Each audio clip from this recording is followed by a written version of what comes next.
I come to, oh my God. Oh God, I remember this now. Oh my God. This is a good one actually. Man stood up. Oh my God. I'm ready. Okay, so you go. New episode out featuring Aaron, raising boys to men, Gabriel Sion. You're all gonna love this one. Real good topics. We've got scenarios in this one. Please, before watching the video, like, subscribe, press the share button. All the time in the comments, oh, the channel should be bigger. Just do that right now, please. Thank you. Bro, like, you see me, I ain't got the energy to be there back and forth. And women will call it sassy for blocking. Oh yeah, you're sassy for blocking.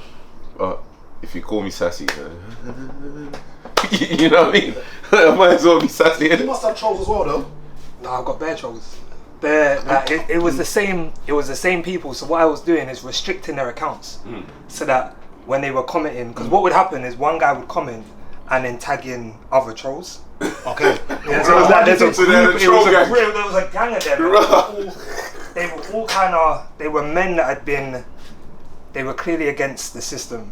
Like, you know what, like, systems favouring women, and but it was like, if you've got an issue, come at it in a certain way. It was so disrespectful towards women. It was so angry. Well, why do you think they troll you? So, for those who don't know, it's Raising Boys to Men. Yeah. Okay, that's the name of his platform, his podcast. And I'd say, primarily, I'd say that your platform discusses the intricacies between raising children.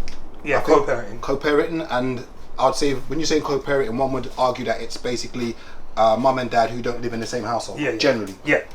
I'd say I've watched your platform grow really well, and I think I asked one of your friends what sponsored adverts you were using to basically. I want to know your social media manager was. We want to know your social media manager was, because we didn't. Because sometimes it can be organic. Yeah. But the growth of it, I wanted to know who your social media manager was. And offline, don't worry, you can tell me. Offline, you can tell me.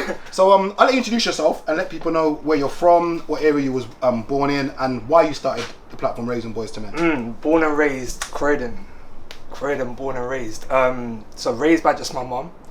So I grew up on an estate in West Croydon behind the KFC. Yeah. So me and my mum, but deeper into the estate, my dad lived with his family. Yeah, I remember you told me that. Yeah. So what it was is my dad and that woman had a child together. Is that after your mum? No, so that was their first child. Okay, yeah, yes. So I had my sister. Okay. Yeah. And then if I do the calculation, so my sister's born, I won't reveal the date, but on said day. Okay. My birthday's a day after, but Okay. a year later. Okay, yeah, cool. So like you're looking at 3 months after them having a child, he steps out. Because everyone was kind of in the same circle. And then he's gone back to that relationship. And we're all in the same estate. I think my mum got moved there because it's council housing. So she got moved there. And he had more kids. So I've got 3 half sisters. They don't claim me as their brother. So my dad was very inconsistent. We left that estate when I was 9. So we left when I was 9 and went to like Norwood area. And I remember my dad coming to see me in the New Ends when I was 9 and kind of apologising for not really stepping up or being around, and then was like, things are going to be different. And the story is, I remember that vividly. Came to get me. My mum would never let him in the house because you're not consistent. So he'd have to take me somewhere. And we went KFC that day. So went KFC, got chicken and chips, hearing all of these, I'm sorry, I'm going to be around now. Didn't see him again until I was 16. Okay. So like, the reason for the platform is kind of like feeling that there wasn't anyone around my dad to kind of say, you need to fix up. You shouldn't be doing this, innit? Like, you need to take care of your responsibilities. So me having kids and not being with their mums, similar to what my dad's done, but realizing, I'm making sure these kids know each other, bringing everyone together. I just felt that there needs to be a platform talking about that and encouraging other men that might not be doing that to step up. Solid. Yeah, I remember when you told me that story. But since then, let's say like fast forward to now, is there any communication with your sisters at all? No, they blocked me. Oh, for real? Yeah. That's mad. We don't talk. I found we don't talk. But like I can't find my older sister on socials now. Yeah. Why do you think that is the case? I'm ruffling feathers, I guess. Yeah. Talking about being so open and talking about that. Yeah, I just don't think they like. I feel like they wanted me to keep quiet. My dad especially. But what's mad is his older brother reached out to me last year. Okay. And said, look, we've kind of like certain members of the family have had enough of this. We want to get to know you. Mm-hmm. Yeah. And we've had communication, but we've still not met. Okay. Because I guess I'm still a bit. I don't know. I've been let down by that side of the family so many times. I'm like, I don't know if I really wanna. What do you think they see you as the outsider? Yeah, possibly like, and it's just feeling like I've kind of put that to the side now. Yeah. And I'm like, my kids as well. I don't really want to start feeling like I'm gonna let people in for them to then like let me down again or let my kids down. So basically what you're saying is that you've kind of wanted to keep them at arm's length just in case they're not consistent, or you don't want to bring them into your children's life only for them to maybe disappear. Yeah, like to me, if you're not going to be consistent, I don't need you. But couldn't one argue that maybe you should give them enough rope to hang themselves, to maybe allow them to disappoint, or you say you'd rather not even let that happen? Because I think sometimes some mums do that with dads and kind of think, I'm not going to allow this man to be around the kids just in case he messes up. But where would you say the leverage is to say, all right, I'm going to give you enough rope to let you hang yourself so that that child can never say, Mum stopped me seeing dad? And before I say that, I'll say that you can't say the mum has stopped you seeing your child if you ain't gone to court. So when brothers say, oh, the mum's stopping me, if you ain't gone to court, I'll see why. Because if I owed you 10 bags today, and someone told you can go to court and you might be able to get the money, would you not take me to court? Of course. And that's why I say that if you've not gone to court, then don't come and say the mum's stopping me.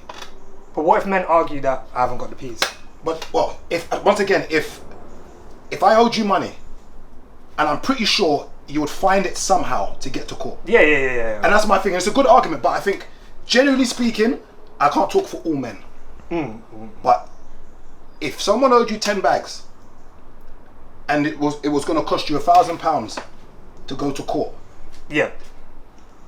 I think the perception of those two cases are different though, because I feel like generally, like when I've spoken to, like, because I've been through a similar situation to you where like your dad's gone off and done what he's done, and like he's kind of kept me away from even my uncles and cousins and stuff. And like I'm in a position where my dad was saying he felt like the courts was against him in terms of like seeing me and stuff and things like that. But in regards to like money and stuff, it's not viewed the same. It's more of like a level. Okay, but it's what you value, and this is my thing.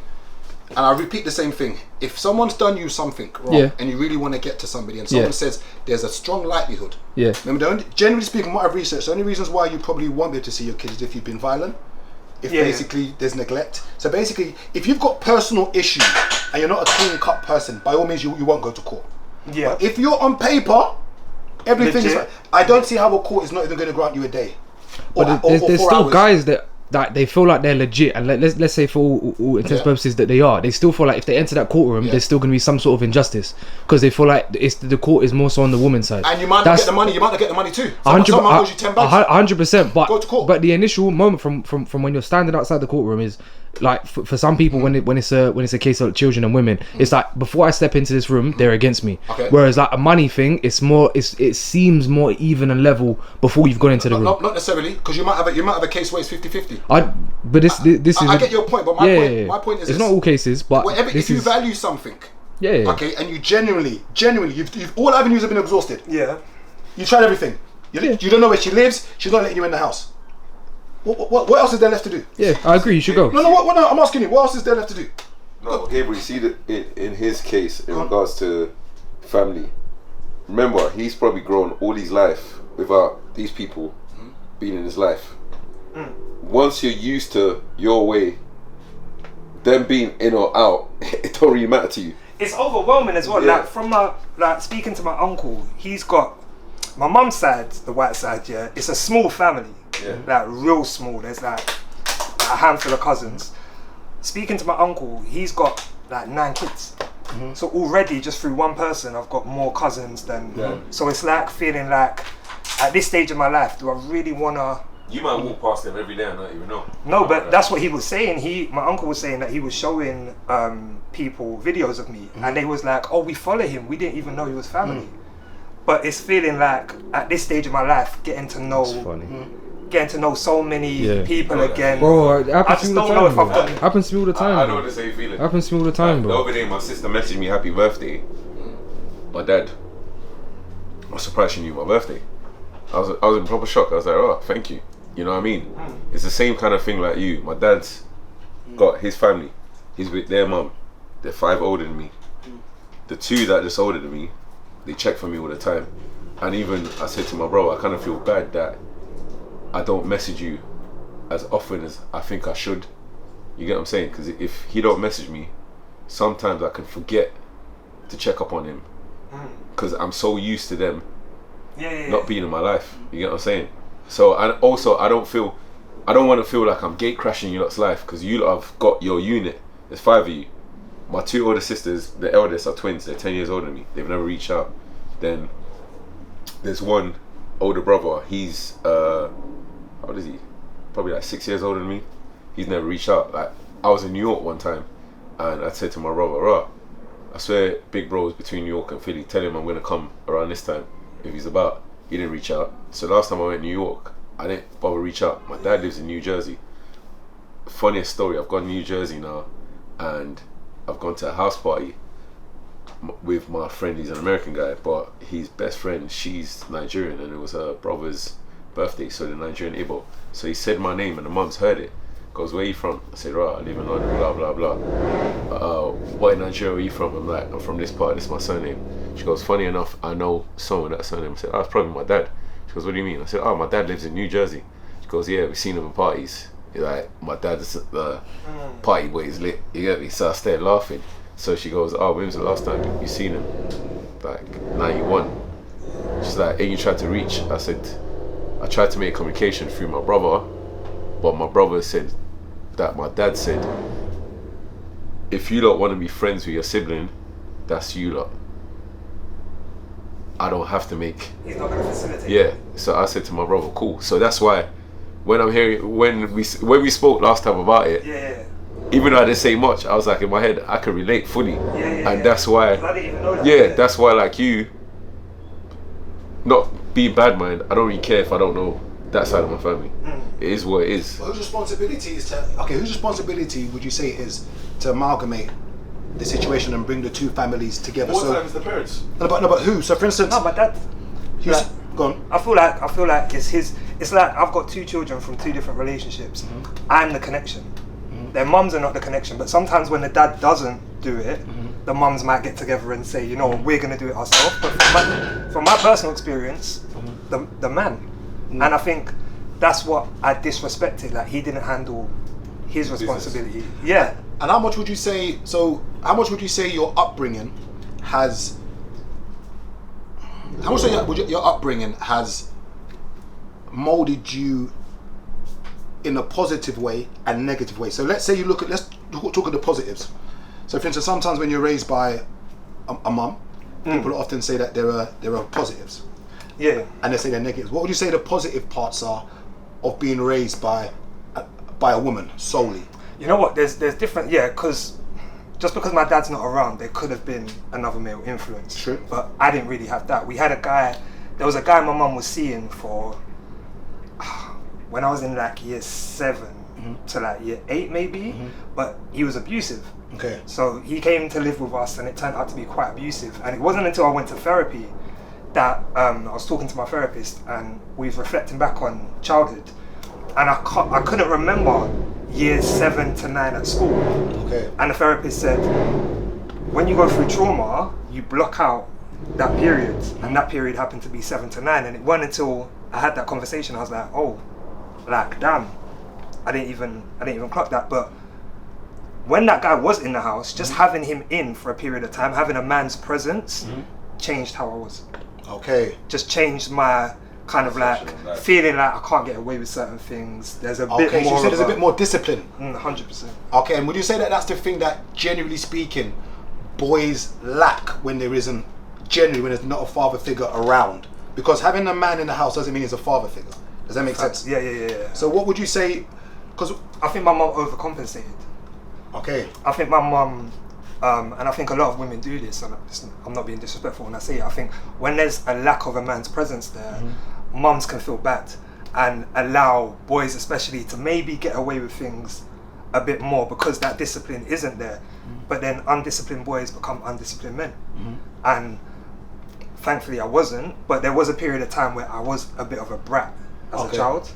And it wasn't until I got kind of older I started to respect the fact that, oh shit, my mom's been doing this on her own.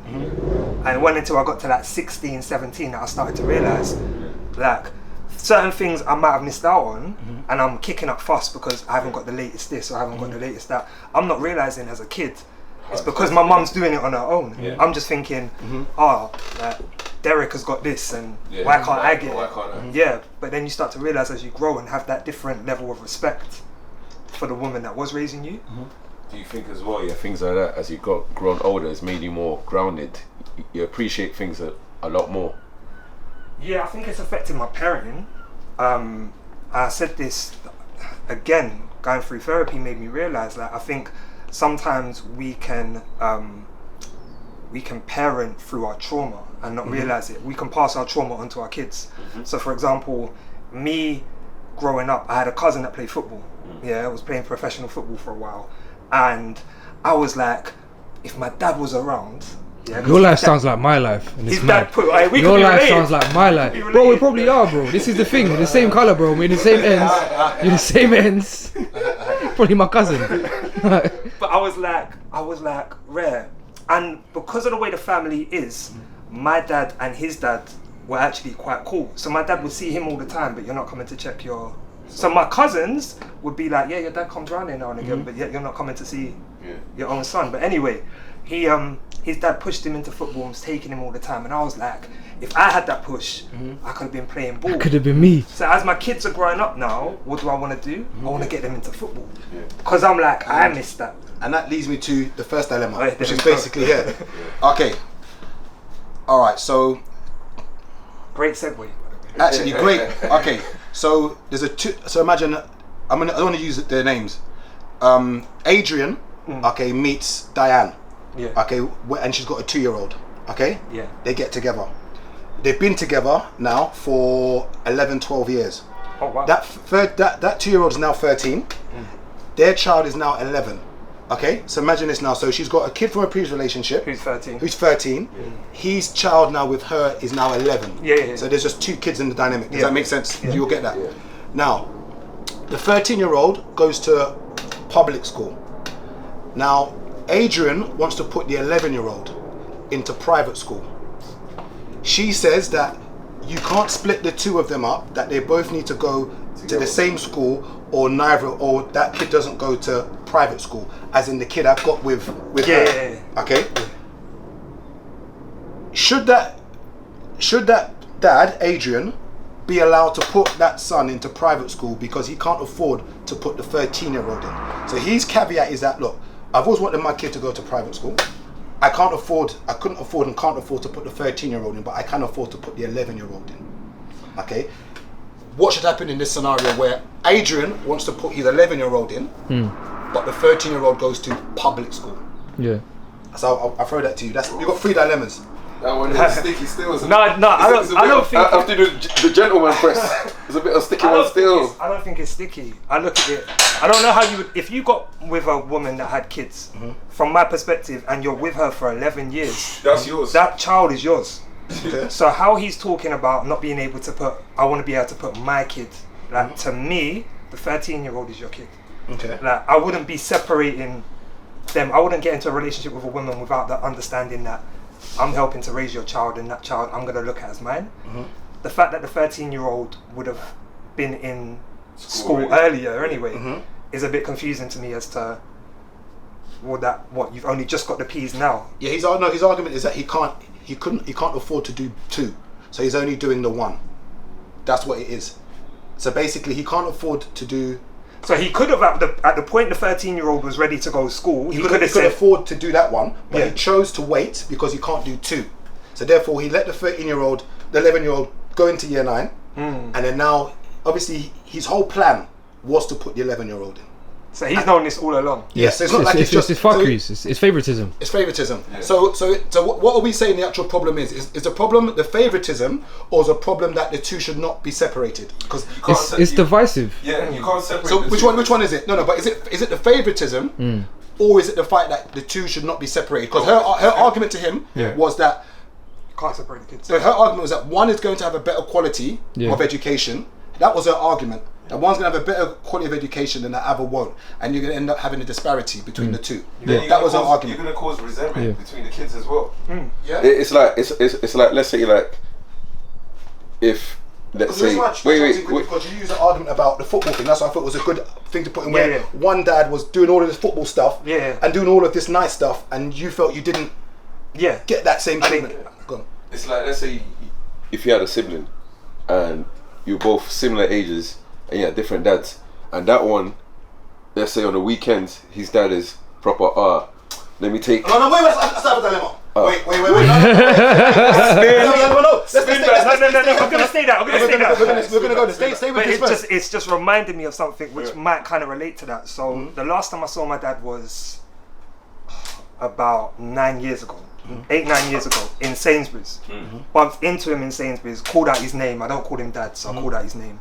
And I don't call him dad. And he turned around, I went over to him, started talking to him, and Amari and Tyler were with my mum at the time, like queuing up. So I was like, look, you haven't met them, come and meet your grandkids if you want. So he comes over, little introduction. My mum was vexed. I could tell. But anyway, we're coming out of Sainsbury's and we're talking, and he's saying to me, I'm gonna sell my place. I'm gonna sell the place I've got so that I can give money to your sister to get her own place. And I'm like, I'm just nodding, innit? I come away from that, but in my head I'm thinking, wait a minute, you've given me nothing over the years, and you've got the cheek to stand here and tell me you're gonna give my sister X amount, who doesn't have kids, to start a life, but you're leaving your son, your only son, with 0. Like, to me, as a parent, and parent doesn't mean like, I'm not talking biological, if step parent, whatever. There needs to be unity, especially if you're in the same house. Like, no kid should feel like I'm any different from that. All right, now, and I agree with that. But this is the caveat now. So this is how man waited. This is how the guy flipped it round now. He said this: if that 11-year-old, was going into secondary school, and the father, said he's going to put that son into private school, fully well knowing that when our 9-year-old becomes 11, we're more than likely not going to be able to put that 9-year-old into private school. Can you now tell that dad that he's not allowed to put that son into private school because the other child ain't going to go to private school? No, you can't. But Then how can wait. Now this is the problem. How can you now say now that I assume it's me, cannot put the 11-year-old in, but you're telling me that the 13-year-old's dad can do what he wants? How active is the dad that's outside the house? Active. Okay. I'm not. No. But here's the thing. We're looking at it as the same, yeah. But what I'm saying is, if you are purposefully within the house separating your kids, that's different. Like we're a family unit, But this is the problem. Yeah. You're saying you're saying like no one in the household should feel less than anyone else. Now, if I'm the 9-year-old and I can see my 11-year-olds in private school, I now become 11. That kid's 13. I'm not in private school. Should you not be telling that 13-year-old dad before that kid becomes 11 that look, it's going to be unlikely that our 9-year-old is going to private school. So if you're going to do that for one, it will never happen. You may have to do for both, which is never going to happen. So my question is, if that dad can put his 13-year-old in. But to me, I'm explaining it on the basis that within this household, we've chosen to say this child is who gets the money, and we're now having to explain that to the kids. You know what? The family that you're around, who you look at as mum and dad or whatever, have decided to favour this child. rather than the reason why that child is where they are is because of their dad. Yeah, I think that's a different conversation that has less of a blow than knowing, wait a minute, we all live together and you lot have chosen to invest in that child. Would you have an issue then if your son's getting to 11, for instance, and let's say for instance you've got a lot more money than me, and then let's say for instance you're now saying you're doing this and that for the 11-year-old, but we can't afford for the 9-year-old.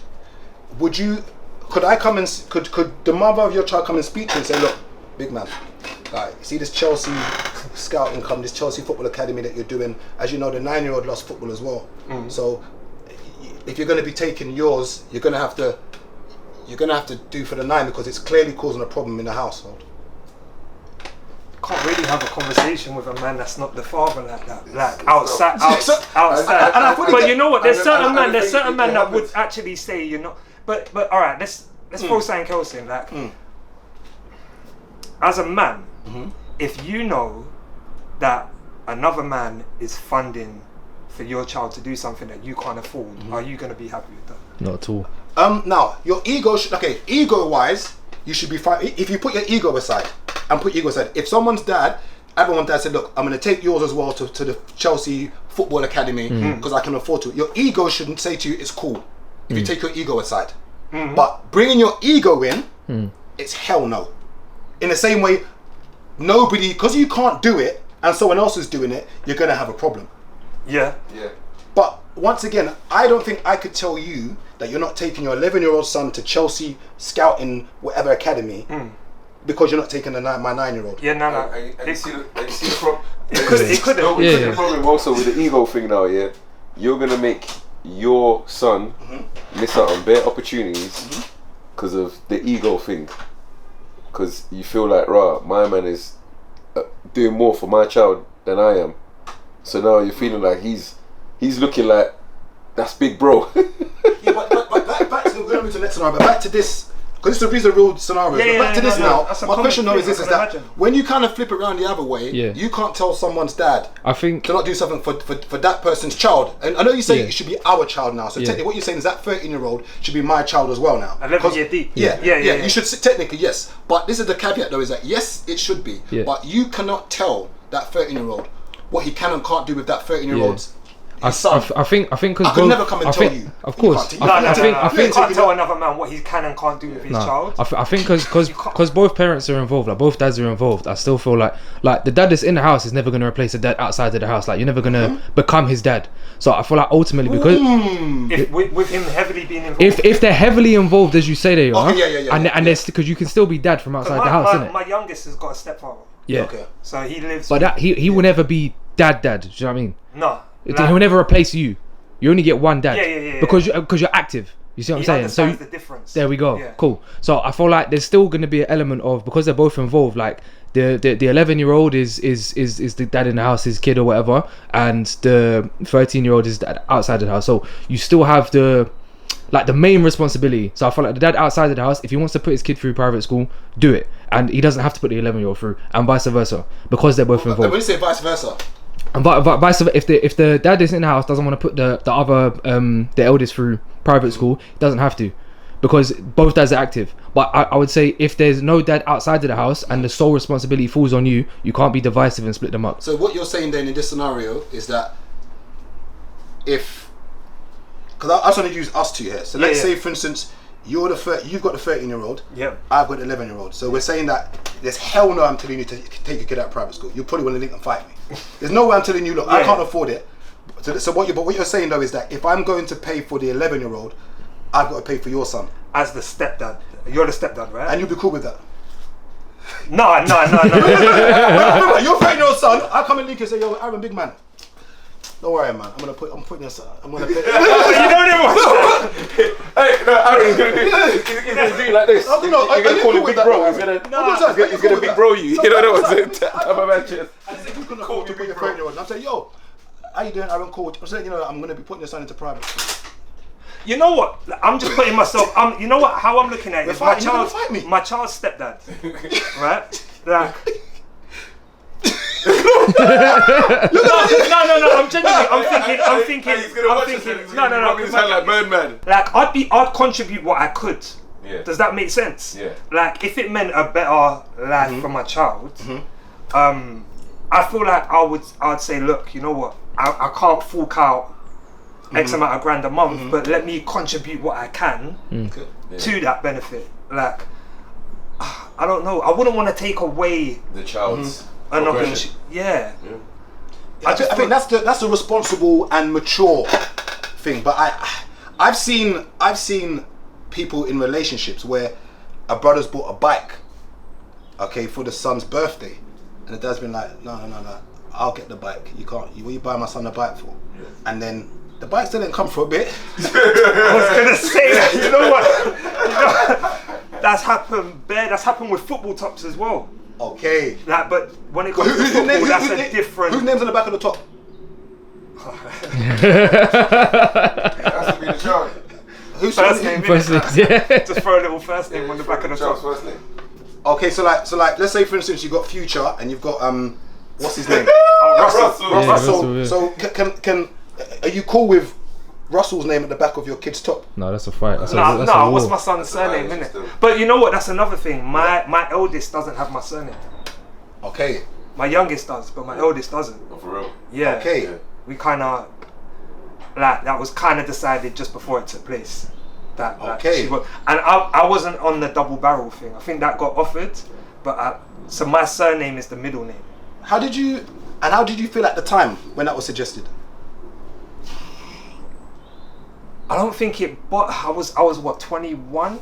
Like I don't think it bothered me that much, and I think it's because I've got my mum's surname.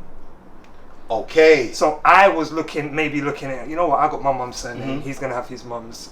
Cool. But then as I started to grow as a father, I was like, You know what's mad, yeah? Going back to that, you know what's mad, yeah? I've had this talk with my sister and my brother, the one who reached out, and I said, I feel like my dad's probably got more kids, but the problem is they've got mum's surname.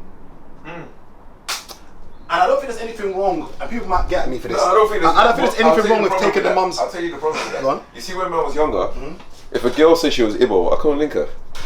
Because I had to do who's your dad, there had to be so much layers. And the reason why I said I think anything's wrong with it, because I need to come back to the reason why I don't think anything's wrong with it is this. If you can sense a situation where the father's highly likely going to be there and doesn't want to be there and says from the beginning that I don't want this child, I don't see any reason why a mum should be giving the child the dad's surname. And technically, you know, by law, the woman doesn't have to give the surname unless you're married. You don't actually have to. And someone might get at me and be like, no, but no. If you've said from the beginning and you've made issues that I don't want the child, do this and do that, why should the kid be running around with the dad's surname? I think it should be the mum's surname. You might get at me and think, this guy's simping. I'm glad he's saying certain things as well. But that's in that scenario. Yeah. If it's a scenario where okay, she's pregnant, no problem, we'll work this out together, no problem. Yeah. And you decide, no, I'm giving this kid my surname as the woman, I'm gonna have to meet your dad. Maybe your dad gonna have to run. Yeah, you're saying something. Sorry, you're saying something. We're gonna see who's more manly. So you're saying something. The game was toxic, you know. No, but if we're doing this together, we're trying to make this work. I agree, yeah. No. But I think me as a 21-year-old, I didn't look at the importance of it because having my mum's surname, like I didn't see him having his mum's surname as like a bad thing. But then when I'm thinking legacy, like my family's surname continuing and stuff like that, I'm like, that's something I should have thought about a bit more, which is why when I had my second child, that took place. Yeah. But now what I was gonna say is, so when I was like 18, my mum had always told me who my family was. So I knew what my sisters looked like, I knew their names, all of that. My dad and their mum hadn't. Okay. Apart from my older sister, she knew who I was, I knew who she was. So I had a middle sister who was maybe 4 years younger than me. Okay. And so I'm about 18. Yeah. She's about 15, maybe 3 years younger than me. I can't remember. But she's hanging around my estate now. So I know that's my sister. We're hanging in the same circle now. She's connected to some of my friends, and we're talking, and I'm like, I know who she is. She don't know who I am. So now I'm thinking, imagine if she starts feeling me. I'm gonna have to tell. Of course, I'm gonna have to tell her somehow. So I remember talking to my boys. I was like, look, we're all going to the fun fair. I'm gonna have to say something to her. And they was like, boy, it's on you. So there was a moment where it's just me and her sitting down. Everyone else is doing their thing. And I said to her, oh, you've got a sister called. And she was like, yeah. And I goes, oh, and your dad's called this, isn't it? And she was like, Ray, you know the family? I'm the family. I said, I'm the, and she was like, what do you mean? I goes, we got the same dad. Like, I didn't clock it at the time how much I'm gonna turn her life upside down. And she's so confused. I'm talking to her about certain things. Straight away she calls dad, and she's like, "Oh, can you come and get me? I'm at the fun fair." So he's like, "Okay, cool." He don't know we're together. So he pulls up now. Looks like he's a black man as well, turned white, like completely like shocked, and like I'm thinking.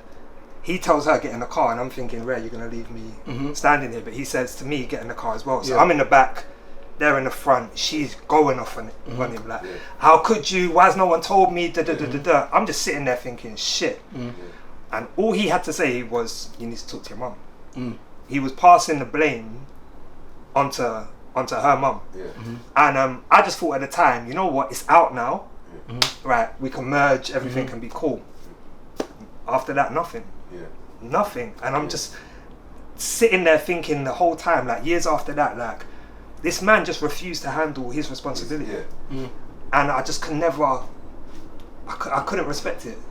Where would you say that stems from when that happens? Now, we've all seen scenarios, so I'll use my dad as an example. So my dad passed away 2021 through COVID period, and when they were doing the whole or obituary, whatever you call it, when they're doing like the speeches and everything, you know, obviously he's got another son, another family, and when they were talking about my dad, saying he was always there, he was always present, blah blah blah blah blah.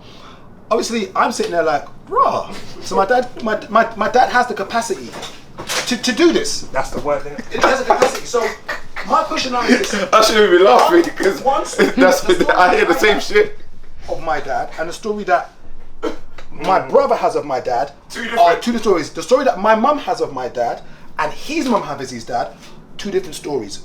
Where do you see, what do you think happens when one guy, for instance, has a family there who's hardly ever there, has a family there who is consistent? This is the same man. On one family, he's overcompensating for the. This is the same man. That's what it is. What do you think happens there when that one guy is hardly there for this family, but is, if anyone who's on that side of the family say this guy is a great man, great dad, whatever, and he is a great dad.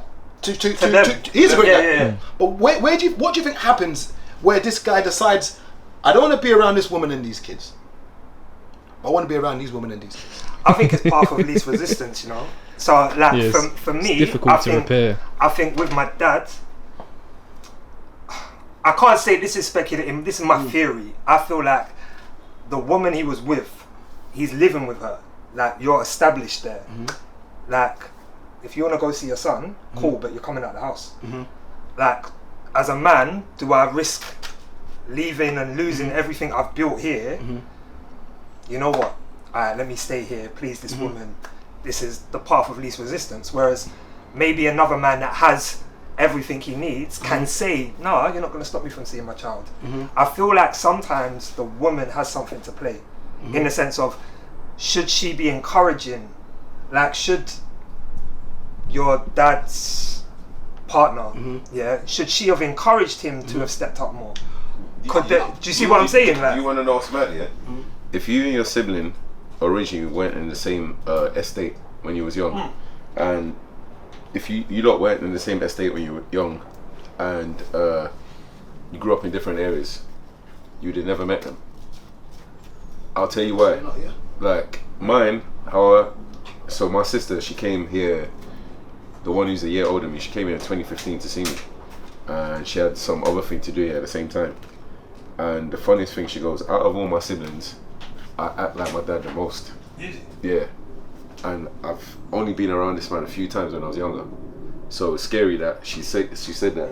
The second thing, how I found them was, he used to talk about them when I was young, but he never used to talk about me to them. You get what I'm saying? So he used to mention about them when I was young. So how I found them was, it was accidental. I'm on Facebook. So this is around maybe like 07, like early days of Facebook. So like 2 now I'm on Facebook. And what made me curious to find was because my cousins who, basically how I ended up in England was, I did good in school. My uncle, he had money. He always used to send his kids away on holiday. That year I finished year 6, he sent me here with them. So he had a son right before he had his first daughter. So he's married to their mum with the first daughter, but he had a son right before. But I remember the son's mum. Then one day now, I'm on Facebook now, I seen this name comment underneath my older cousin's post. Then I've clicked the picture and I said, rah, my man looks like my man. So I've added him and I said, rah, like, you got my mum's surname. I said, rah, who's your mum? He said, blah, blah. I said, oh, I know your mum. She used to look after me as a kid. So we've added each other. So one day I put a post now. He's commented and his sister has seen it and she clicked and goes, he looks like my dad. Then she's messaged me and goes, rah, who is he? Then I said, I think you need to ask him, innit? Like, I can't tell you, innit? So she's asked him, done her due diligence and found out that's her brother. But they all hang around with each other now. Like when I go back, we're all, you know what I mean, all together. Then it just made me curious. So I was just like, you know what, let me type in my surname and see what names come on, because I know roughly where in America they're based. So I've added one girl now. And I said to her, I'm just trying to find one of my long lost uncles that I ain't seen in a while. His name is, goes, oh, add this girl, that's his daughter. So I've added my sister, and then I've asked the same other girl, is there any other ones on Facebook? She goes, no, all the older ones ain't on Facebook, but there's this, there's that. So I goes, it confirms what I already knew. So I've added my sister, and me and my sister are busting joke for years. I ain't said nothing, but I never talk about family to her. I never talk about siblings, nothing like that, and she doesn't do the same. So one day she decides to ask, and the same like you, I said, alright, cool, I've got a sister who's just a year older than me, then I've got a next brother older than her, then I've got a brother older than her, then I've got 2 twin sisters. And she goes, but I don't post no pictures of my family on my Instagram or on my Facebook. I said, yeah, I know. She goes, then how do you know all of this? Because I was going to say the same thing. I said, because we're siblings. And she goes, so for 2 years you've spoken to me, but you never mentioned it. I said, I just had to feel your energy and feel whether I get along with you. Yeah.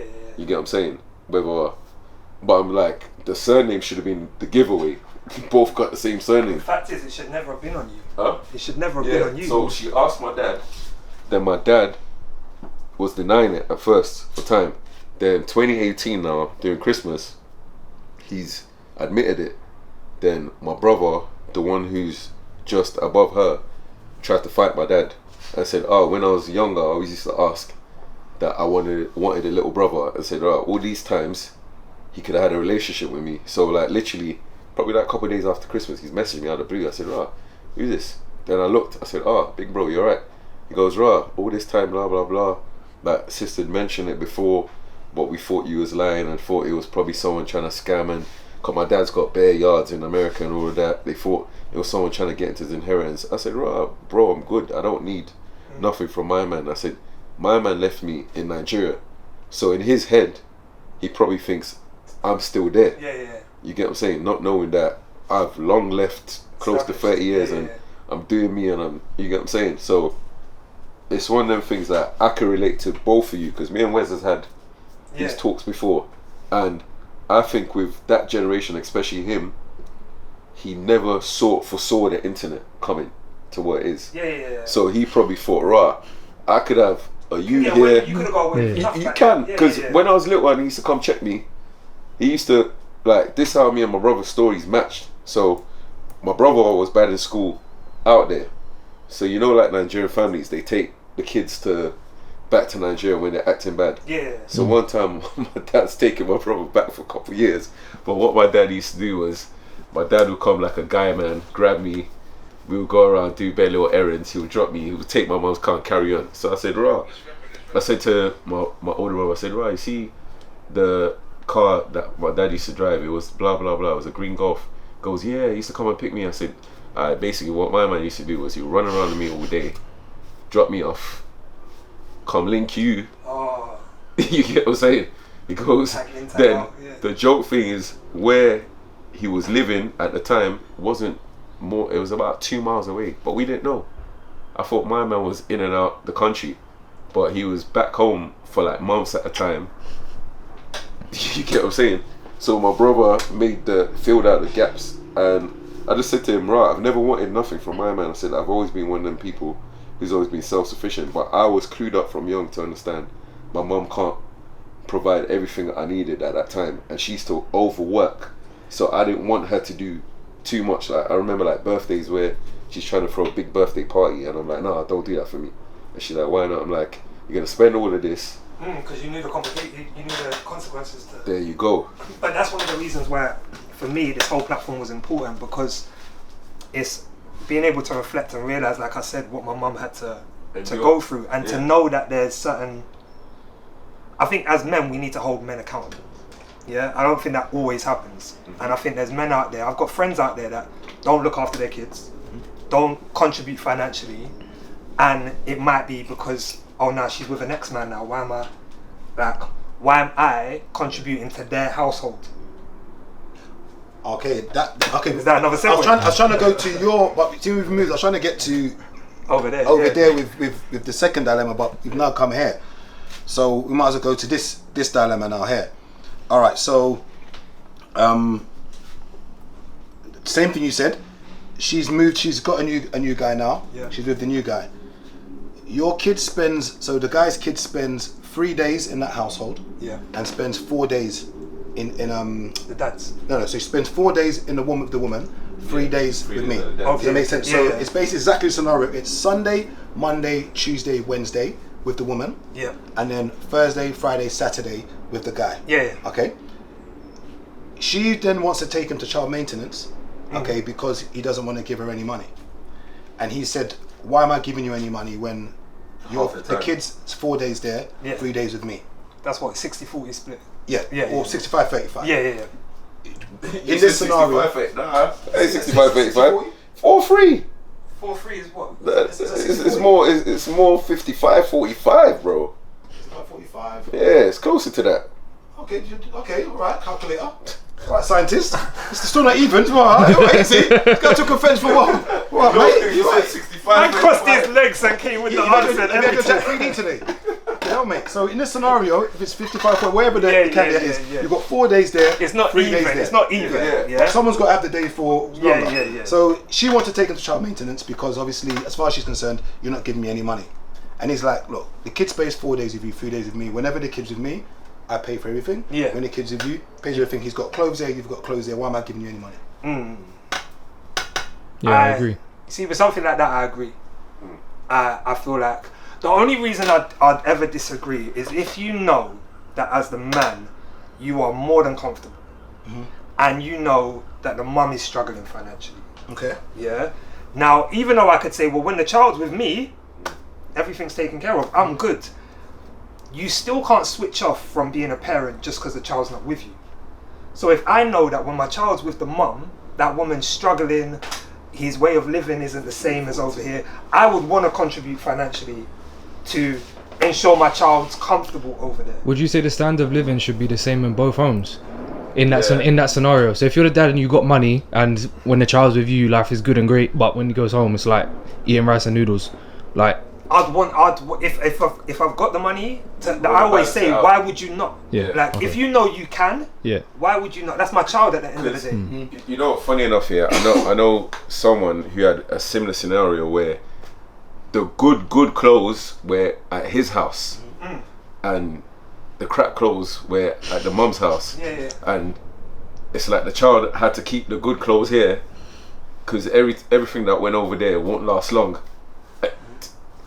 Yeah, it's like. So what you're saying in essence is that in this specific scenario, the guy is obviously, she's moving with a new partner and they're living in the guy's house. Yeah.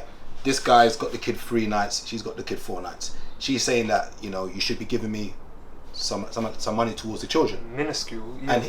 But he's saying, what for if every time the kid's with me, I spend, and whenever the kid's with you, you spend. He's got clothes in, I've got clothes in. And she then flipped it now and basically said that. So basically, whenever he takes the kids out, he basically pays for like the outings. But then she then asks for money whenever she's doing things with the kids. And he's like, I don't understand why I'm giving you money. Should he be given money to the outings and whatever they're doing on that end when she takes them out? I don't think so. I would only say if they're struggling, like financially, and they can't afford certain things, like baseline like things and stuff, then maybe pay the extra over. But yeah, if he's having like his kids 3 days a week and that, like, and he's paying for everything. I think the key word is expectations. I don't think there should be an expectation for him to be given money, because he's handling like his part. Like, we can't help it that there's 7 days in a week, right? So I'm sure if there was 8 days, it would be 4 and 4. Unless they do 4, 4, 4, 4, 4. No, they don't rotate it. They don't rotate it, just 4 and 3. It's literally 4-3. Yeah. So what we're then saying is that woman is having their child 4 more days a month than the dad. And because of that, she wants... I feel like a lot of women, I'm risking it by saying this, I think a lot of women would look at it as, I wouldn't want anything from the... I know someone who does Wednesday to Wednesday. They do 7 on 7. So that it works perfectly for them. They do 7 on 7. Because every time she wants to go on holiday, she goes in between the 7. But you know what I say with a lot of these splits is sometimes they can be more focused on the parent than the child. It is. It's not sometimes. Yeah. Because I think for parents, one lives in north and one lives in deep south or east. There's no. They've got like 2 different crews of friends. There's never no. As a parent, to be able to say I have my child 50% of the time, it gives you that kind of sense of like, I'm doing my part. But if your child's being uprooted and like traveling longer to get to school, or you know what, they're not around their friends when they're with, like, all of these things are changing for the child and they're unsettled, but you can say, oh yeah, but I have my child 50% of the time. I don't think that benefits your child. So what you're saying in essence is that, let's say for instance the mum's not doing as well as the father. Yeah. So what you're saying then is that in essence that guy should maybe contribute then, because everything should be about the child, not about the parent. So whatever beef you've got with the mum, if you can see that she's not doing very well or very well off on that end, then as the father, putting your ego aside and the beef you've got with your mum, you probably should give an allowance. And is that what is that? He could also make the offer to have the kids for the extra day. And flip it around. So he has the 4 and she has the 3. She has the 3. What would you? I feel like you said, like, I feel like there should be the. I always say, like, rather than like, why should I? Why not? Like, what's the reason for not? What's the reason for not? Rather than what's the reason for doing it? Like, if your child, like you said, the week clothes are here, but the expensive stuff is staying with me. Why are we allowing our child to feel a difference? Like, my child goes over here, like you said, eating noodles and whatever. Over here, gourmet meals and whatever.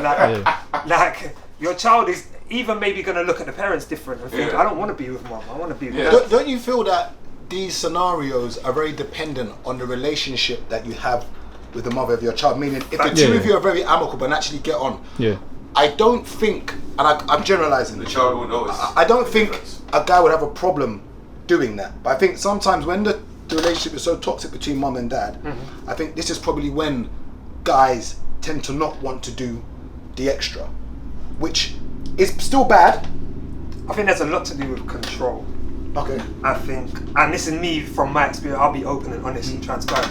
When my eldest was first born, I think I've been on child maintenance from like the age of, like, so he was 1, so we're talking like 15 years now. To put you straight on it, as in like immediately? As in, like, we're not together and I was dictating what I was given each month.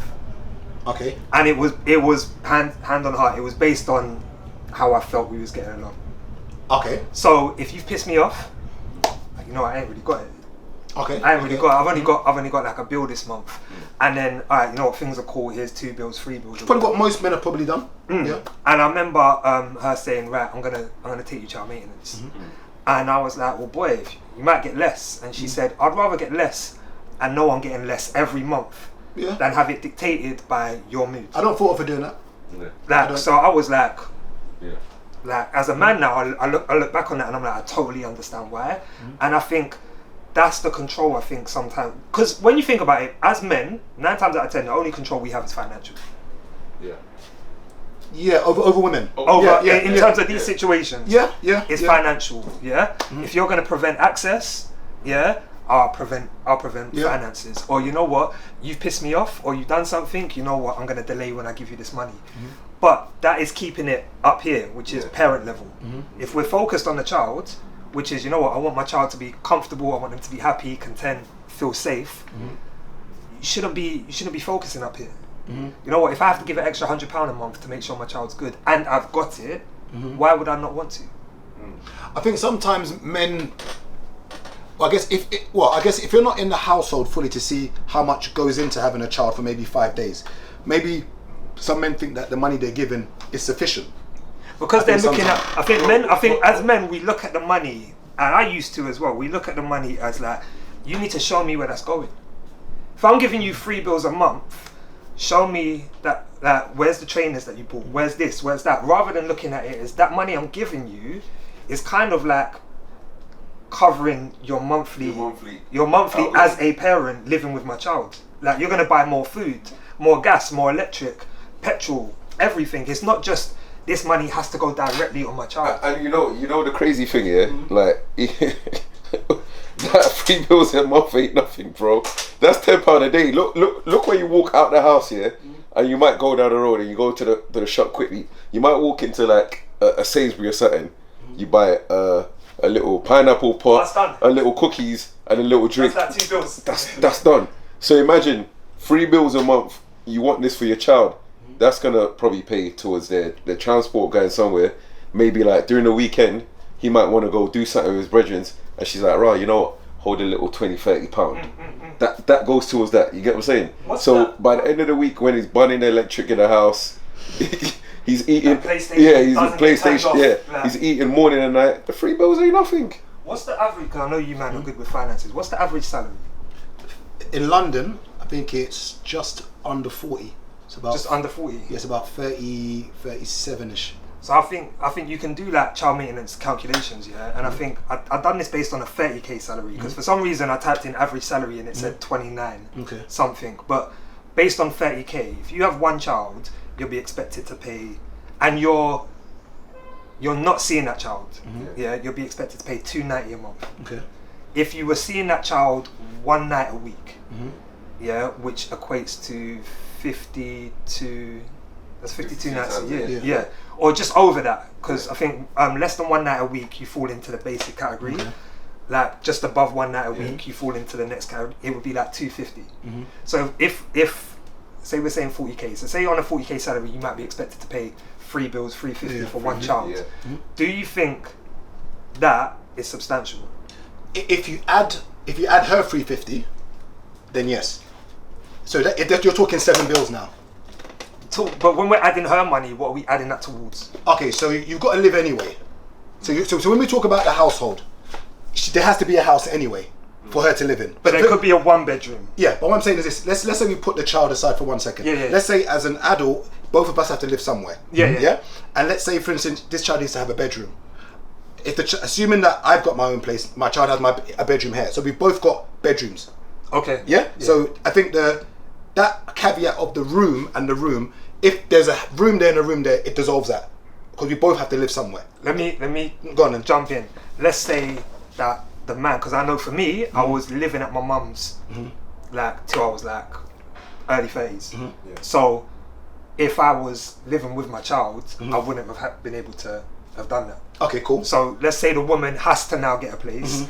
The man can stay at his mum's for longer. So let's say the rooms aren't even. Okay, cool. Then go on. What I would probably, and this is just my suggestion. Yeah. I'd probably say, let's say for instance, because typically it might be a council property. Typically, she ain't gonna be private renting. Usually in those scenarios. So maybe let's just say it's £500 for the 1 bed flat. 500. So in my opinion, it would make sense for him to split that. Okay. In my opinion, because that's, if you're living at your mum's, I'm assuming that your outgoings are probably going to be maybe less than that. Everything for me is, life isn't fair. But I think it's to find a balance. Not that you're both going to sit there and start looking at each other's salaries. But let's just say, for instance, it's £500 and it's costing £250, so £250. You cover half, yeah. Then maybe you then decide the food side of things, and whatever else that child has, in an ideal world, should be split.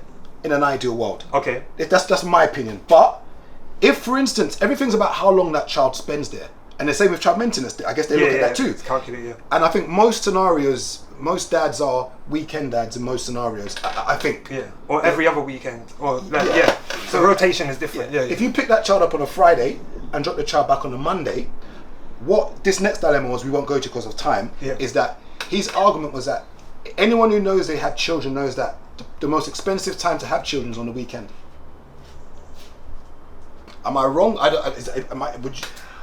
Yeah, more out. Because he says... you know what? I'd almost disagree with that. Yeah, because he says that when you're a Father Christmas dad, because this dad is an active dad, but he calls himself a Father Christmas dad. Because whenever there's a problem, it's the dad that has to deal with it. So basically, he only ever gets phone calls when the kids are naughty, and on the weekend he has to almost compensate because he's a weekend dad. That when you see them on the weekend, you technically got to take them out the whole day on a Saturday, and maybe take them out on a Sunday. Whereas during the weekday, they might be in school half the day, I guess. But also, you know what? Well, what do you find? Do you find that you spent a lot on the weekends? Like me personally, right? My children live an hour apart. Yeah. So if we're talking like petrol, like that price is ridiculous anyway. But I'm throwing however much in the tank to go and do the journeys. I then go to the barbers with both my boys. So I'm paying for both of their haircuts. Yeah. Then by the time that's happened, all right, let's get a food, let's go back. Then the Sunday it might be, right, let's do a cinema, let's do this, let's do that. But also I try and show them the realistic look of life as well. Like, you know what, today your dad's got to prepare for a working week. So I got to iron my clothes, I got to wash, I got to do this, do that. I think sometimes that mindset of we need to be fun dad, doesn't help us. Okay. Because then what are your children really seeing from you as a dad? And they're also going to think... Life is a roller coaster, boy. And they're also going to think, you know who I want to go and live with? Dad. Because it's fun over there, you know? Yeah. And then you go and live with your dad and you realise, it's not like that. It's not like that. It's not like that the whole time. But I think when you're... As I got older as a teenager, I would leave the yard. I'll be gone for most of the day. I'll be in the park playing with my people, doing whatever. And then in the week, mum's having to give me money for school dinners, like travel or buy little things here and there. So I'd say it depends on the age. I wouldn't really say you're guaranteed to spend more on the weekends. Because the weekends are 2 days as well. Yeah, because he's asking this dilemma. Let me bring it back up now. He had 3 days though, yeah, so he's saying he has a kid Friday, Saturday, Sunday, and drops the kid to school on Monday. So he picks them up from school Friday, has them Saturday, has them Sunday, drops them to school on the Monday. And that's basically this guy's rotation. And his argument was that he calls himself a Father Christmas dad, and the reason why he says that is because all of the treats and all of the going out and everything tends to be on the weekend, and that's what I do, as in not me, him does. And he's saying that once again. I think most of these scenarios are annoying. It's a choice though, right? But as in what he's choosing to do with his kids is a choice. It's not something he has to do. So for example, Monday to Friday, I have to get my kids ready, take them to school. I have to make sure they've got this, I've got to make sure they've got that, I've got to make sure I'm back at this time to do this. Like, right, we've got to do dinner, so on and so forth. Weekend is flexible. I could, if I wanted to, just say, you know what, we're chilling today, go play PlayStation, we're going to have a date in, do whatever. It's my choice. I think Monday to Friday, whoever's got the child Monday to Friday, they haven't got a choice. This is how it has to be. For routine, yeah? Yeah. So I think that's different. And if you're having your child Friday to the Monday, again, that's technically 2 whole days and a bit. Let me go to the next scenario. I don't want to use names. All right, so I love this shit. I'm being okay. So I'm trying to word it so I don't. You just forget the names. Okay. A and B. I'm gonna flip it. So basically, it's a woman that set this in, but it's gonna be a bit obvious. Let me try and flip it around. So there's 3 kids in the household. Okay. She's got 2 kids and 1 from another relationship. Okay. All right. Okay. Now, when this guy keeps coming to take his 1 child, okay, and this was the scenario Chizos was alluding to earlier. He keeps taking the 1 child out and doesn't take the other child out. That's okay? an arsehole, you know. Now, wait. So basically, he's only got 1 child. So basically, imagine I've got 1 child and you've got 2 children. So there's 3 kids in the house. So on the weekends, I'll come and take the 1 child, my 1 child out, do my thing with them, and then come back. Yeah. The woman who's got the 2 kids, dad's not around. So she's now expecting and saying, look, you can't keep coming to take your kid out on the weekend because you're splitting these three up. Like she's smoking, bro. Like you've got to. No, I can't lie. I can't lie. No. Wes, if I, no. You know, no. Bro, that's crazy. That's outrageous. No. But the reason, no. I'll tell you why it's not. No, let me talk. I'll tell you why it's not. Wes, I've seen man them I know, and I've seen like how, you know, like when you're older, these two, there's a sort of resentment to that one. Yeah. If you get what I'm saying, because that one has lived a fun, different life where. You know, like how you said that the Father Christmas dad. Yeah. This one is gone. They've done this. Life ain't fair. Blame your dad, bro. I know. But yeah, why the others haven't. So whereas he can kind of just say, right, you know what, yeah. Instead of me buying my man this, let me just bring the. But it's their expectation from the woman, bro. You can't expect me to. It's not the woman. It's the kids. What do you mean? Because your siblings are gonna think, like, why ain't my dad like this and. Why does he get everything? Kids don't understand that. I get that. Kids don't understand that. I get that. Yeah. You shouldn't have to do that. No, I don't think he should be. I personally don't. Like, I'm looking. You know what I'm looking at it. So my son lives with his mum and stepfather, right? And they now have two kids, two newborn, like two under 2. Yeah. I come and take my child. I drop my child back. Like, I don't know if they was to ever split up and he wasn't handling his responsibility, I would still come and take my child. I wouldn't feel like I need to take the other two. I just don't think that should be. It's not an obligation. You can't give me the obligation. This is what I keep saying. The key word I kept using was expectation. Can't expect me to do it. Yeah? It's nice if you do it. There shouldn't be an expectation it's nice for me if you to do that. But if I choose to do that, you're a good guy. It's on me. Yeah. Have you seen the McDonald's? Have you seen the McDonald's? That's what I was gonna go to. Yeah. But there's a wide gap in age as well, though. What's your view on the McDonald's scenario where you bought McDonald's for the one kid and not for the average? You're like, you can't just buy for the son and not the average. Something like that, I'd buy for all because it's McDonald's, isn't it? It's just why not take them out though? Why not take them out? Yeah. He didn't take the other one out. No, but I'm saying, why would you buy McDonald's for all three? McDonald's is a little. You know what? I'm dropping food round. I'd even do that. Like, I'd even say that. All right, you know what? I'm gonna bring Tyler something to eat. Do you want me to? I'd say to his mum, do you want me to grab it? And you see this scenario here. Wait, Gabriel. Let me drop something before I forget. You see the scenario here? That's the only time where you could have the good clothes at this house and not there. If you get what I'm saying. So where the child comes over, you say, oh, you don't need to bring no clothes because you already got clothes there. You get what I'm saying?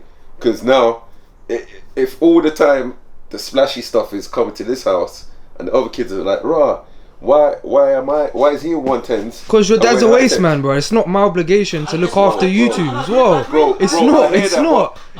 If your older brother is always looking drippy and the other two of you are not looking as, bro, I'm telling you, I've seen it with man them I know.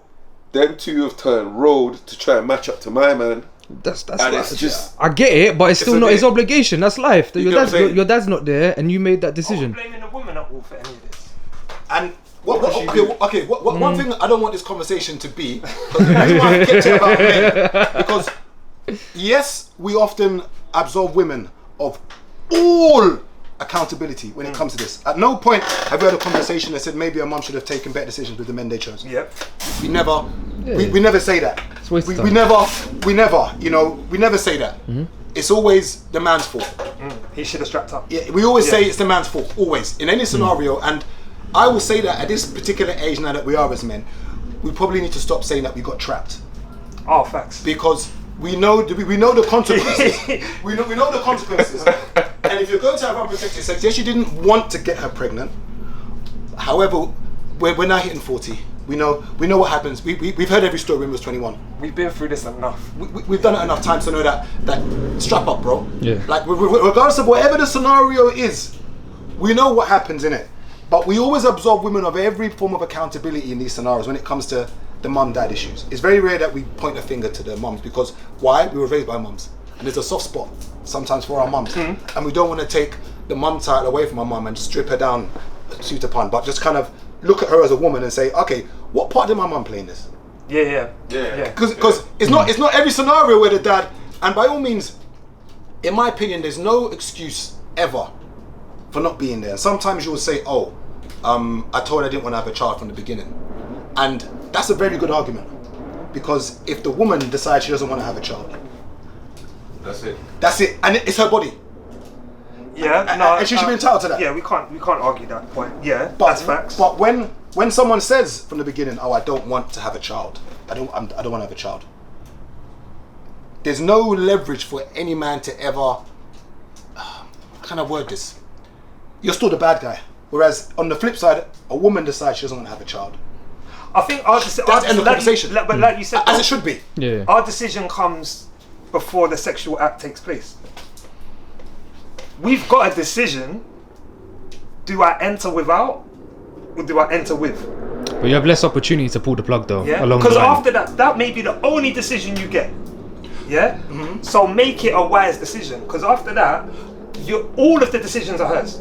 So is the fact, so are we saying then that in these scenarios, are we saying the act of having sex with a woman, okay, is enough to say regardless of whatever happens,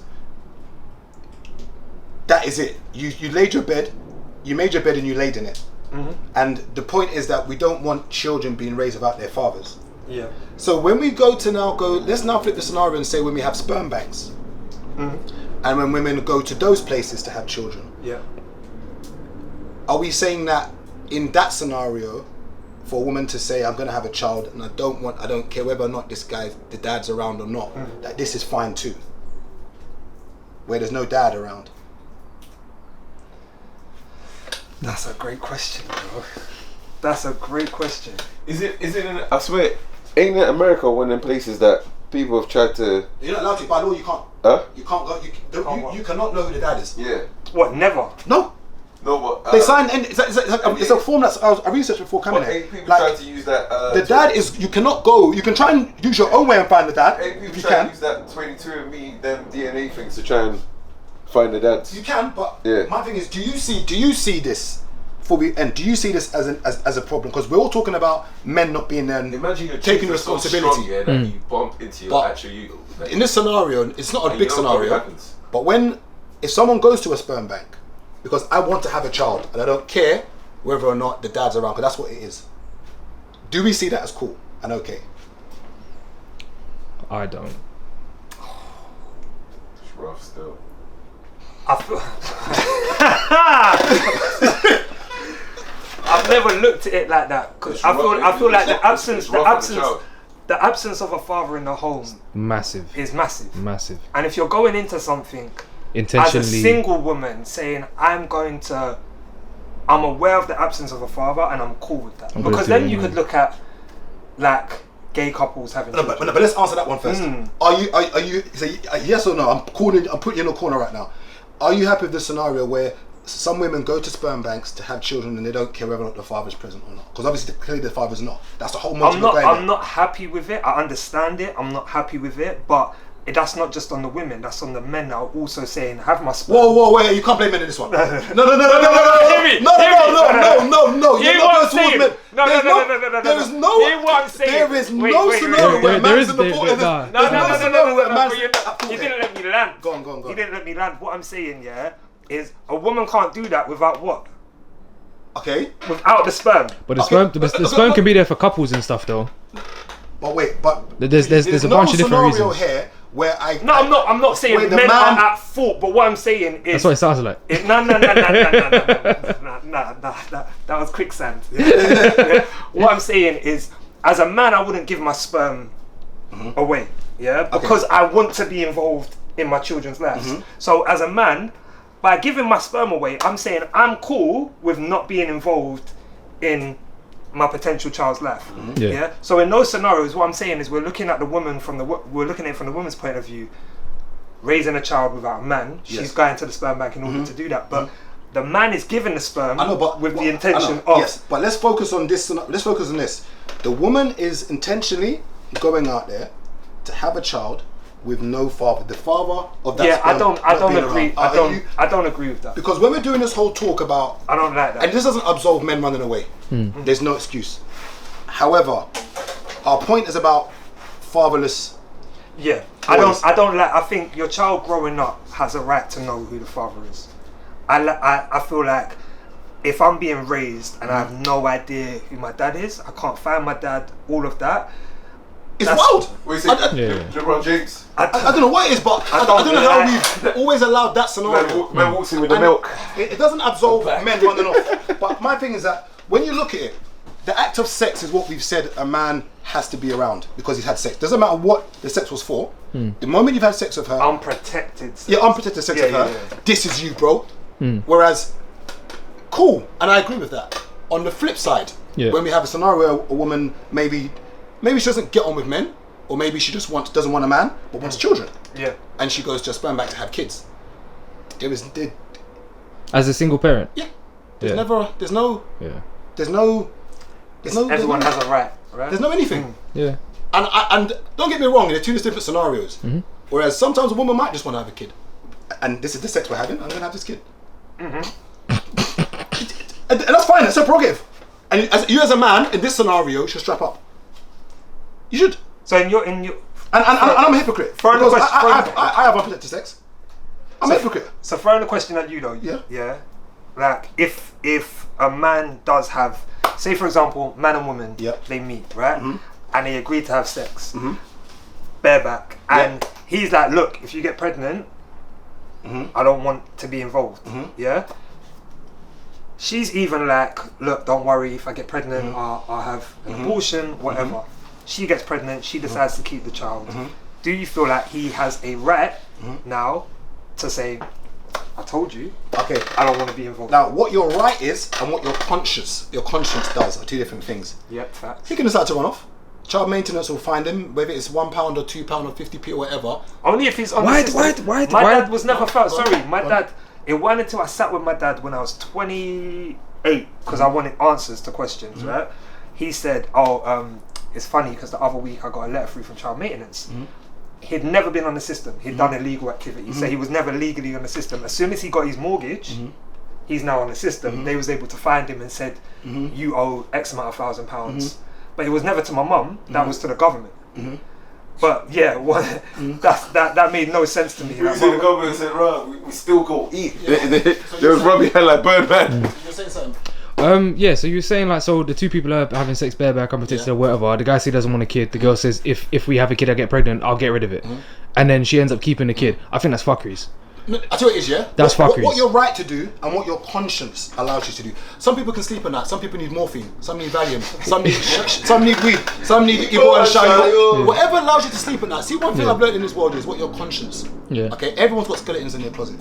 There's no one perfect. I'm not no role model. Some people feel it's on one.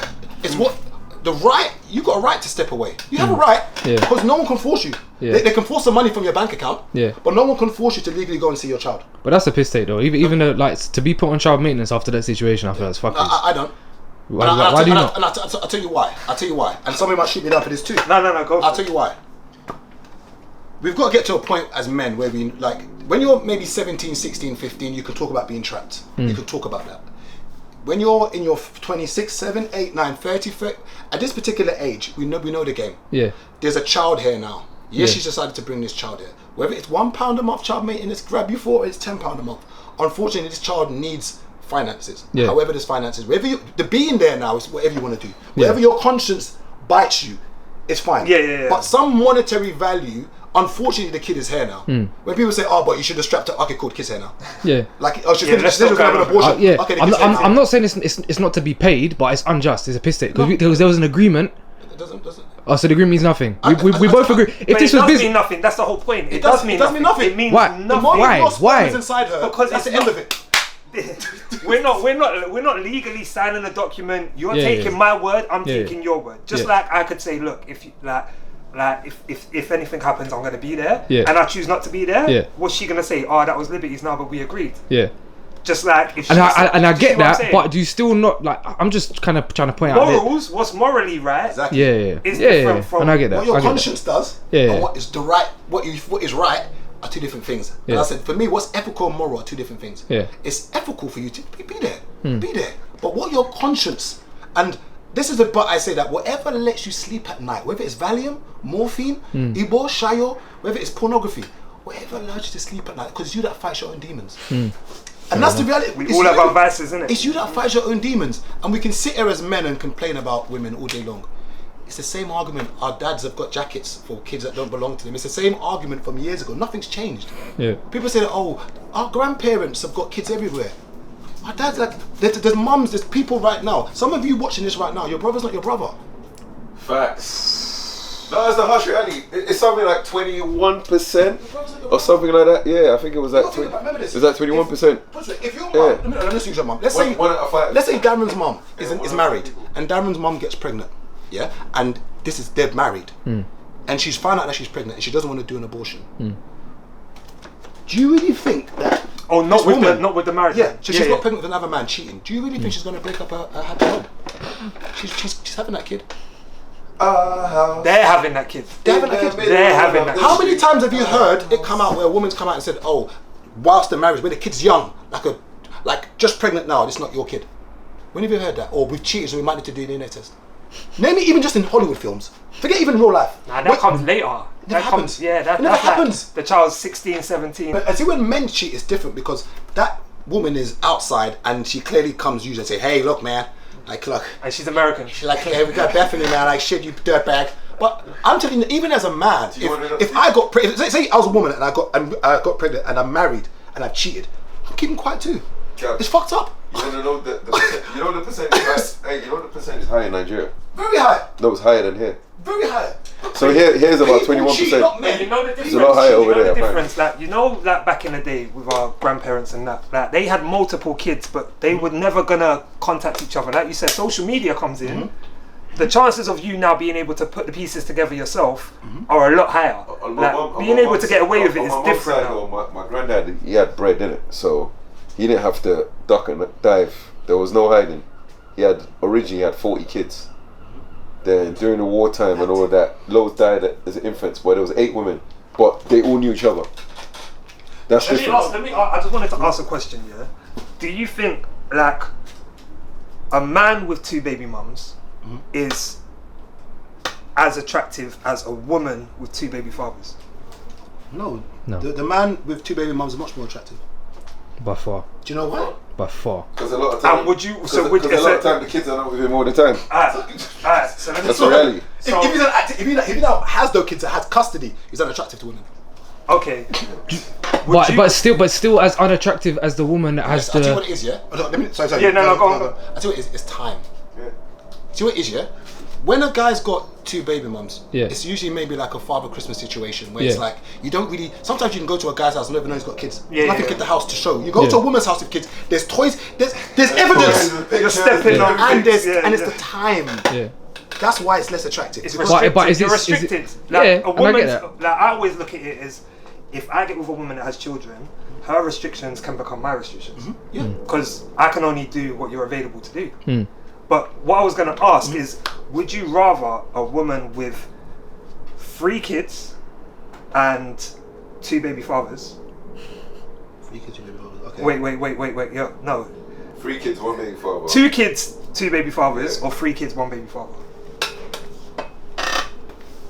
If you had to choose, but they looked identical, you had to go with the one that has 3 kids, 1 baby father, or 2 children, 2 baby fathers. Who are you choosing? I'll let choose it. I like how you try to spin that. Less kids, less bills. And I think for me, it would be to do with my pockets, whether I feel I can afford. See the whole different baby mum thing. Because I might want to have another thing. I might want to have 2 more, so now I have to deal with 5 kids. But let's say mother of kids. So let's just see the whole mother of kids and how many kids someone has. I always find it interesting when guys have this conversation, because I remember when I was on Twitter, I used to be a bit of a tyrant back in the day. I remember when one guy said that any woman with 2 baby fathers is a hoe.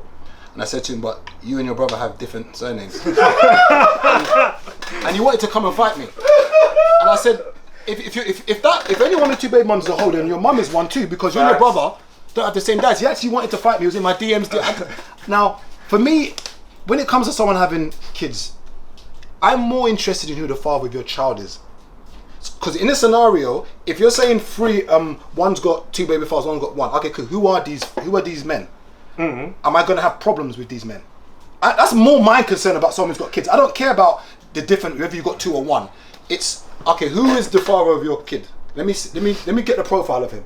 Are there boundaries? How's that dynamic? How's that working? Because once again, if I feel I don't want headache. If I feel that I can't, and people don't think, oh, why you been a pussy? If I feel that I can't handle this brother, young shooter, yeah, I'm not interested.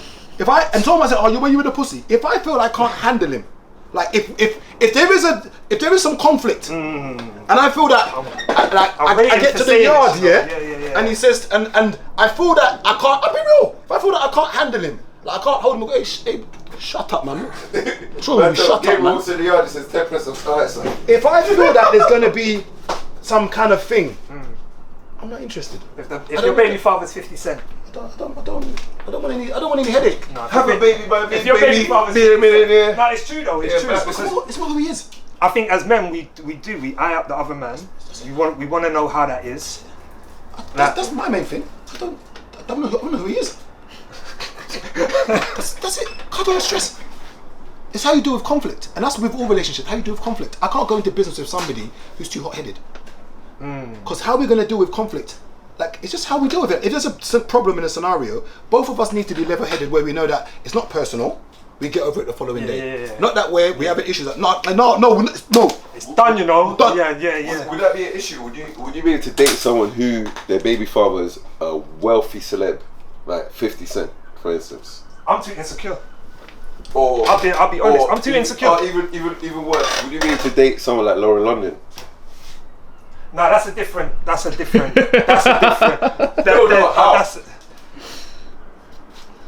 baby father was wealthy, and if you didn't pass the chance of you ever dating her, I feel like that's such a sensitive one though. Like, it's very sensitive. Yeah, that's why I had to ask just you. like, would you be able to date someone like that? Lost their baby father? I personally, I tell you what, I'm not scared to answer this question. You tried to dodge it, mate. We're going back to you, fella. The reason why I'd have a problem with it, not saying she fancies me anyway. Not that I ever have a chance. Like, we're not in the same areas of access, but just imagine we're in the same room one day and she sees this video. She sees me, she's on me. You know what I mean? Just whatever it is. The reason why I probably wouldn't is because the relationship is so high profile that I don't believe that she can genuinely get over him. Facts. I don't believe. That's one reason. The second reason, I'm a fan. I can't be a fan of your baby father. And do you know how wild that is? And it'll be sensitive with me when they Hi, sir. It'll be sensitive with me when they see her crying. I'm like, what are we crying for, babes? Well, you know, I just kind of miss Nipsey. Hey, what do you expect me to do? Hug you now? Hey. Like, I can't do it. So I was filming Facts Only the other day, and they asked the question. They said, "Can your partner, the girl that you're with or whatever, let's say she had an ex of like 10 years and they got kids or whatever." Is this when they passed If he passes away, is she allowed to attend the funeral? And how long can she cry for? How long can she cry for? Okay, I'm gonna give you a funny. I'm gonna go to your aunt and give you a funny thing happened. How long can she cry for? When there was the cry limit. When there was BlackBerry days, yeah. I remember one time one girl posted a picture with some guy. I said, "Oh, did he pass away?" I didn't know who the guy was. I said, "Oh, did he pass away?" She goes, "No." I goes, why have you posted a picture with a guy? Why is there a picture of you and a guy? And I flipped that to this. If that's what you want to do, you want to go every year to the grave, that's fine. It's not. Sorry, I'm the new guy now. There's a level to it. Like, if I come to, oh my God, I remember this now. Oh my God, this is a good one actually. Man stood up. Oh my God. I'm ready. Okay, so you go. You met a woman. You're together. You go to her house. She's got pictures of the kids and the father plastered in the front room. It's all over the front room. Are you cool with that, bro? This is your woman now. I know you're together still. Wait, he's there. He's in all the pictures in the front room. It's the whispering that's killing me, you know. And she got a tramp stamp on the back with his name. But that's their dad. Yes, and he's present in their life. Yes, and in all the front room, you can see there's pictures of the 4 of them. When there's 2 kids, this is real. 2 kids, the dad and the mum. So imagine when they were a family. The pictures are all in the front room. I feel like we just need to move. We need to move the photos to the garage, to the kids' room. They can be there. I don't think that's the representation anymore. Like, I don't think we're showing an image that isn't What are you gonna do? Photoshop? It's not there anymore. Like stick it over his like picture. I'm coming with new photos. Like here's one of me. Like here's me I and remember you. when I was younger. I remember I came to this girl, I'd like to. So we started dating, and this is like, every time I'm in the front row, I'm just looking at him.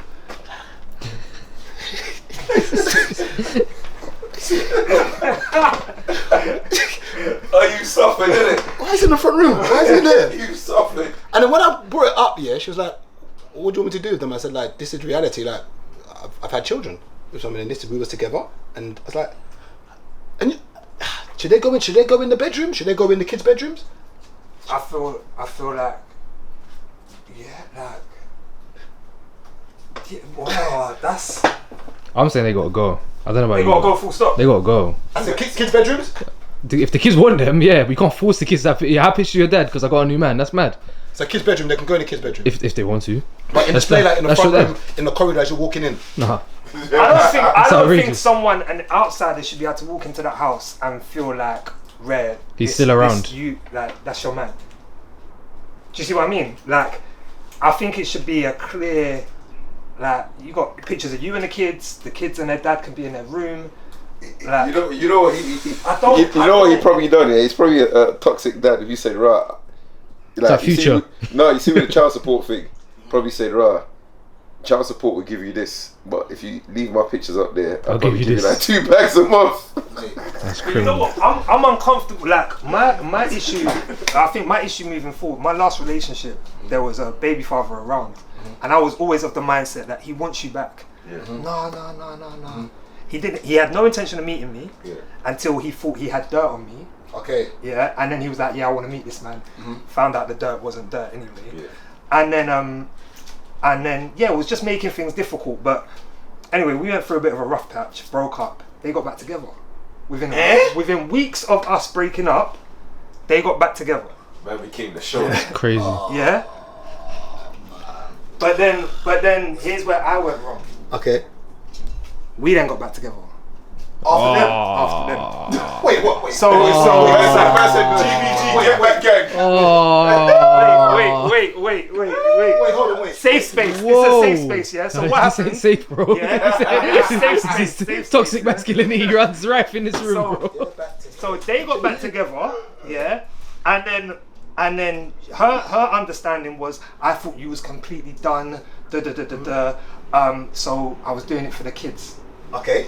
Yeah, I thought that I'm not gonna find another man, but going back makes sense because it makes the kids happy. Okay, cool. Yeah, but then we started talking. Like this was all in the space of 5 weeks, and was like, Bro, man didn't turn around. no, because So what happened is you scored the original goal. No, because then I didn't after know. he came, stepped over, scored a goal, but then you was like raw. I didn't know they'd got And back. 98 minutes, you just banged another goal. I didn't know they got back together. We broke up. We had an argument. We broke up.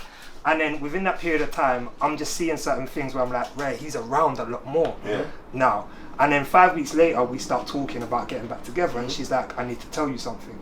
Tells me what's been happening in the past couple of weeks. And I was like, you know what? If you're willing to lock it off, let's get back together, give it a try. I goes, the only condition I have is that there's boundaries in place now. As in boundary between the two of between mum and dad, there's boundaries. Like he can't be as comfortable as he was before. She was like, okay, cool. Cut a long story short, within the next 3-4 months, those boundaries started to get broken down again. He's coming into the house more. He's staying, having a little food here, there. I'm not there. I'm just hearing this, and I'm like, That's outrageous. should that be? I don't know. So no, go on. That's a relevant question. Should that be okay? No. No. So it should just be doorstep. It's in your house no more, bro. But this is the issue. I say when two people are amicable, all these things go out the window. I believe. If mum and dad are genuinely very cool, can I not come into the house where my kids live? Where my kids stay? They can, but here's my thing. How it He's saying he's staying, he's having food and that. That's outrageous. Your kids shouldn't see this with mum and dad, right? I agree. Yeah, that's the issue. If I am getting with a woman and she's got father of her child, I like to see how that dynamic is, because what I wouldn't want to happen is me come in and now that dynamic changes. Okay, true. Yeah, that dynamic should be the same regardless of who either of you get with. If one of you getting with someone changes the dynamic of your co-parent relationship, that relationship shouldn't have been like that in the first place. Okay, I think I can. Well, if it changes it for the worse. Yeah, because if it changes for the better, then that's a good thing. Yeah. But if now, for example, you're not staying over because you're with someone, you probably shouldn't have been staying over in the first place. Yeah, you was probably staying over in the hope that you would get back together. But now you find out, oh, she's actually getting with an next man. Right, but the dad can enter the home, though, no? Entering the home's fine. And he can sit down and chill, have a meal in the house. No. With the kids. No. I feel like when certain things are now happening that weren't happening before, so I'm like, oh, he's giving you more money. Oh, he's offering to have the kids a bit more. He's working his way back in. I'm letting you know he's only doing this because he's trying to win you back. Yeah. And because you're probably giving him the idea and understanding that he can still win you back. Yeah. Because once it was official, like originally, once she informed him of me, certain things stopped. When he saw cracks, certain things started again. Okay. So I'm saying you need to be clued up to there needs to be boundaries where these things aren't happening. If him coming into the house is his way of trying to get closer to you, boundary. It's a hard one. I think what I don't want to end this on is as if to say it's always a negative experience. I think there are so many people who are co-parenting and so many people who have entered relationship with people who've got children, everything is working fine. I think sometimes we only ever focus on the negative scenarios. I think those are the ones that people discuss. Yeah. Well, I guess there's so many positive situations. Like I said, my child's stepdad and mum meeting, like me and him get along great. Yeah. Like literally I'll go around there, go in the house, say hello to him, whatever. Who initiated the meet? Well, how did you guys actually finally... So originally, she called me up and was like, I'm coming to collect Tyler and my new man's coming with me, basically. I was like, no, you're not. I don't who is this guy? You never told me about him, whatever. So there was resistance. But then he was around for a while and he was staying with her at some point and took Tyler to football. Was you aware of this happening? So yeah. So she was like, I need to go somewhere, so I'm not going to be able to take Tyler to football. But Bradley is. You're coming to collect him, so you'll just have to, because I would collect from football. She was like, I can't drop him today because I've got to go to this. Take out the Bradley part, Yeah. Go. So although he's fine, because I talk about him on. Oh, okay, cool. Cool. So Bradley was taking him to football. I was coming, had no idea what he looked like though. And then obviously gauged who it was, sat down, had a conversation. He explained to me, I've got a child from another relationship, I understand, I'm not here for any issues. The man-to-man conversation put me at complete ease. And then from there, they got engaged, they got married. There must be there's got to be a sly sort of, not resentment, but a sly form of, I don't know what you call the word, where, let's say for instance you've got a kid somewhere and the kid doesn't live with you. But as the man, you're now with a woman, and that kid's now with you. Joe Budden's got a song about it. I'm going to try and find the song, and then we'll just put the title of it in his caption. He's got a song where basically he talks about how he's living with a new woman, sees that kid almost 7 days a week, but then only gets to see his kid 2 days a week, and he feels like I don't know what the word is. Oh, I've had that. No. If I get with a woman that has children, I've been in relationships with women that have children, and I'm around their kids more than my own, and I have parent guilt. Yeah, but what you call it, parent guilt. Yeah. Basically, it's like he. I have to play the Joe Budden song when we finish. Like he hates it, the fact that he's with this woman and they're with that kid 7 days a week, and because the kid lives outside of town, he only gets to see his kids here and there, and it's almost like he finds himself overcompensating with this new woman's kid to try and sort of. I don't know how the psychology works. Basically, the stuff he wants to do with his kids, he has to do it with her kids. Yeah. And it's I don't know how that would feel, that scenario where you're spending so much time and pumping so much. Like imagine you've got the good house, and let's say the woman moves into yours in the good house, and your kid is over there in the whatever house. It's almost like, right, this kid is getting the best of everything. Whereas, I guess the argument could be just bring your kid then. But how many women will let their child leave them to go and live with their dad? Very. You know, the most difficult one I find is, say you get with say you've got children yourself and you get with a woman, and you really like this woman, but you see the way she parents. And you're like, my child would never do that. Like in your head, you're like, my child would never do that. I'd never let my child get away with that. How much say do you now have in kind of like leaving that imprint, in the sense of, if you feel that that child runs wild, the way that child like might go to sleep at 11 o'clock, certain things. Do you feel not my dad. Do you feel like that's the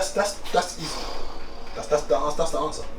So if you get with a woman that has a child, and the dad's not around, or the dad is around, but you're like, that child goes to bed at 11 o'clock, is quite misbehaving, do you feel like it's not your place to say anything? You're now seeing this woman. I think the only reality of it is this. And this is just, I can't talk for everybody. Yeah. This is just how I see it is this. If you're with a woman for 5-6 years, and let's say, for instance, the two of you broke up and split up, the likelihood of you still communicating with that child is very slim. Facts. Very slim. Facts. Even if you're there for 10 years. The likelihood of you still communicating with this child is very slim, and also depends on why you broke up. Yeah. Let's say she did a mad thing, you're probably not going to communicate with this child again, which says to me that however we want to look at these things, and shoot me down for this, it's not your child. The same way, I've seen scenarios where a guy's tried to reprimand someone's son, and the dad said, yo, this is like, you don't talk to my son like that. And he's like, yeah, but your son, no. Tell the mum to ring me. I don't want to ever hear my son ring me and tell me you shouted at him like that. Game over. There's, and once again, I don't talk about the toxic. There's obviously great situations where, but they're the facts. What you're speaking about is facts. So even though there's good situations, that's facts. You might, unless man's giving you the green light. It's just what it is, isn't it? One could argue and say, and I've seen scenarios where people said, okay, then tell the dad to take his son if he has a problem with this dad shouting at, you know, the kid. But I'm just like, if you break up with someone you've been for 10 years, the reality is you're probably not going to speak to those kids. You might for the first 6 months because they've been around you, but the reality is it's gonna fade. It's gonna fade, which ultimately says, what you said, you're not my dad. You're not my dad. People might shoot me down. I try to be logical. I don't do emotions, and sometimes I get in trouble for not being emotive. It's just the reality of it. If I've been with a woman 6-7 years and we break up, that's. Hope you liked the new episode. Please, before you leave the channel, can you please like, subscribe, share, put comments. The more comments, the more likes, the more shares, the more YouTube does its job and pushes it out. Thank you.